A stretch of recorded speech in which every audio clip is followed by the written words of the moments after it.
ومن يهاجر في سبيل الله يجد في الأرض مراغما كثيرا وسعة ومن يخرج من بيته مهاجرا إلى الله ورسوله ثم يدركه الموت فقد وقع أجره على الله وكان الله غفورا رحيما আর কেউ আল্লাহর পথে হিজরত করলে সে দুনিয়ায় বহু আশ্রয়স্থল এবং প্রাচুর্য লাভ করবে। আর কেউ আল্লাহ ও রাসূলের উদ্দেশ্যে নিজ ঘর থেকে মুহাজির হয়ে বের হওয়ার পর তার মৃত্যু ঘটলে তার পুরস্কারের ভার আল্লাহর উপর, আর আল্লাহ ক্ষমাশীল পরম দয়ালু। وإذا ضربتم في الأرض فليس عليكم جناح أن تقصروا من الصلاة إن خفتم أن يفتنكم الذين كفروا إن الكافرين كانوا لكم عدوا مبينا তোমরা যখন দেশ বিদেশে সফর করবে তখন যদি তোমাদের আশঙ্কা হয় যে কাফেররা তোমাদের জন্য ফিতনা সৃষ্টি করবে তবে সালাত কসর করলে তোমাদের কোনো দোষ নেই, নিশ্চয়ই কাফেররা তোমাদের প্রকাশ্য শত্রু। وإذا كنت فيهم فأقمت لهم الصلاة فلتقم طائفة منهم معك وليأخذوا أسلحتهم فإذا سجدوا فليكونوا من ورائكم ولتأت طائفة أخرى لم يصلوا فليصلوا معك আর আপনি যখন তাদের মধ্যে অবস্থান করবেন তারপর তাদের সাথে সালাত কায়েম করবেন তখন তাদের একদল আপনার সাথে যেন দাঁড়ায় এবং তারা যেন সশস্ত্র থাকে।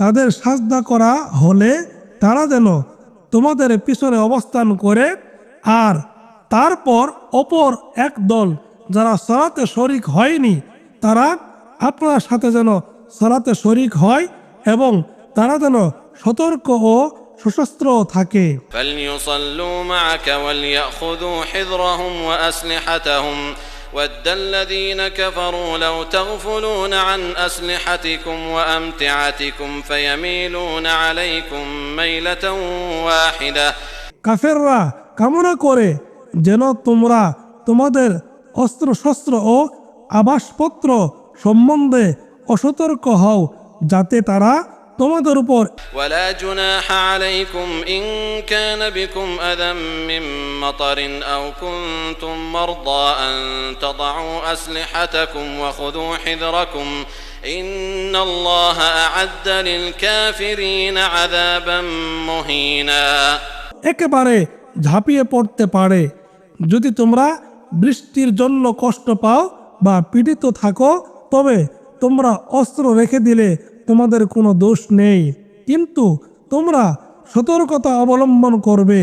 আল্লাহ কাফেরদের জন্য লাঞ্ছনাদায়ক শাস্তি প্রস্তুত রেখেছেন। فإذا قضيتم الصلاة فاذكروا الله قياما وقعودا وعلى جنوبكم فإذا اطمأننتم فأقيموا الصلاة إن الصلاة كانت على المؤمنين كتابا موقوتا অতঃপর যখন তোমরা সালাত সমাপ্ত করবে তখন দাঁড়িয়ে বসে এবং শুয়ে আল্লাহকে স্মরণ করবে। অতঃপর যখন তোমরা নিরাপদ হবে তখন যথাযথ সালাত কায়েম করবে। নির্ধারিত সময়ে সালাত কায়েম করা মুমিনদের জন্য অবশ্য কর্তব্য। ولا تهنوا في ابتغاء القوم إن تكونوا تألمون فإنهم يألمون كما تألمون وترجون من الله ما لا يرجون وكان الله عليما حكيما আর শত্রু সম্প্রদায়ের সন্ধানে তোমরা হতদম্য হও না। যদি তোমরা যন্ত্রণা পাও তবে তারাও তো তোমাদের মতোই যন্ত্রণা পায় এবং আল্লাহর কাছে তোমরা যা আশা করো ওরা তা আশা করে না, আর আল্লাহ সর্বজ্ঞ প্রজ্ঞাময়।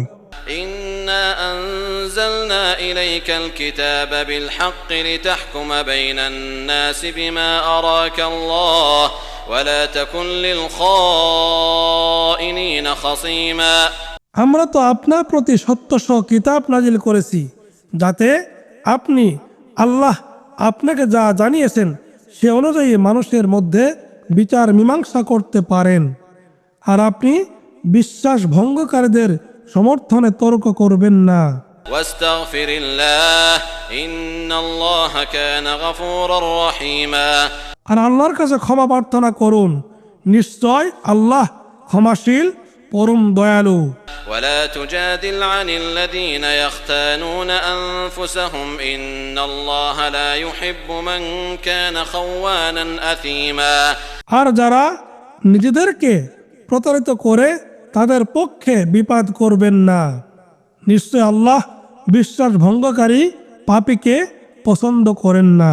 يستخفون من الناس ولا يستخفون من الله وهو معهم إذ يبيتون ما لا يرضى من القول وكان الله بما يعملون محيطا তারা মানুষ থেকে গোপন করতে চায় কিন্তু আল্লাহ থেকে গোপন করে না, অথচ তিনি তাদের সঙ্গেই আছেন রাতে যখন তিনি তা অপছন্দ করেন এমন বিষয়ে পরামর্শ করে এবং তারা যা করে আল্লাহ তা পরিবেষ্টন করে আছেন।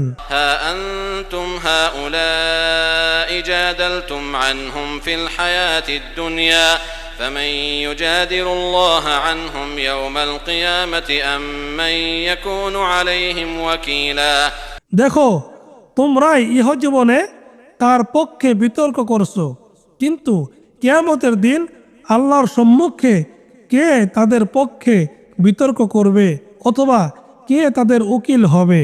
ومن يعمل سوءا أو يظلم نفسه ثم يستغفر الله يجد الله غفورا رحيما আর কেউ কোনো মন্দ কাজ করে অথবা নিজের প্রতি জুলুম করে পরে আল্লাহর কাছে ক্ষমা প্রার্থনা করলে আল্লাহকে সে ক্ষমাশীল পরম দয়ালু হিসেবে পাবে। ومن يكسب إثما فإنما يكسبه على نفسه وكان الله عليما حكيما আর কেউ পাপ কাজ করলে সে ওটা তার নিজের ক্ষতির জন্যই করে, আর আল্লাহ সর্বজ্ঞ প্রজ্ঞাময়। ومن يكسب خطيئة أو إثما ثم يرم به بريئا فقد احتمل بهتانا وإثما مبينا আর কেউ কোনো দোষ বা পাপ করে পরে সেটা কোনো নির্দোষ ব্যক্তির প্রতি আরোপ করলে সে তো মিথ্যা অপবাদ ও স্পষ্ট পাপের বোঝা বহন করে। ولولا فضل الله عليك ورحمته لهمت طائفة منهم أن يضلوك وما يضلون إلا أنفسهم وما يضرونك من شيء আর আপনার প্রতি আল্লাহর অনুগ্রহ ও দয়া না থাকলে তাদের একদল আপনাকে পথভ্রষ্ট করতে বদ্ধপরিকর ছিল, কিন্তু তারা নিজেদের ছাড়া আর কাউকেও পথভ্রষ্ট করে না এবং আপনার কোনোই ক্ষতি করতে পারবে না। وأنزل الله عليك الكتاب والحكمة وعلمك ما لم تكن تعلم وكان فضل الله عليك عظيما আল্লাহ আপনার প্রতি কিতাব ও হিকমত নাজিল করেছেন এবং আপনি যা জানতেন না তা আপনাকে শিক্ষা দিয়েছেন। আপনার প্রতি আল্লাহর মহা অনুগ্রহ রয়েছে।